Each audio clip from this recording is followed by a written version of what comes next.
Welcome to face master கம்மி யாரை பற்றி பார்க்க வரோம்னா அதிமுகவில் பார்த்தீங்கன்னா ஓபிஎஸ் இருந்த வரைக்கும் நல்லவர் தான் இருந்தார்ன்ற மாதிரி ஓபிஎஸ்ஸை புகழ்ந்து தள்ளியிருக்காரு உதயகுமார்.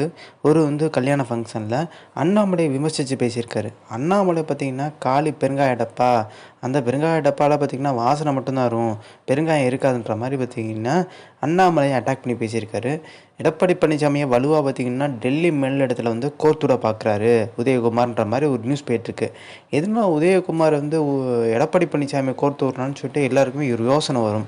அடுத்து என்ன, எதிர்க்கட்சி துணைத் தலைவரில் எதிர்க்கட்சி தலைவர் ஆக வேணாமா, அடுத்த நகர்வு தான்றாங்க கட்சிக்குள்ளேயே.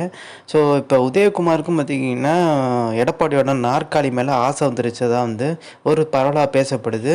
இப்போ இது பாஜக மேலிடத்தோடு எப்படியா கோர்த்து விட்டு எப்படியா எடப்பாடி பழனிசாமியை நெருக்கடி உண்டாக்கிடணும்னு சொல்கிறதுல உதயகுமார் தீவிரமாக வேலை பார்க்குறதா சொல்லிட்டாங்க. ஸோ இந்த இன்ஃபர்மேஷன் பிடிச்சா like share subscribe. Thanks for வாட்சிங் திஸ் வீடியோ.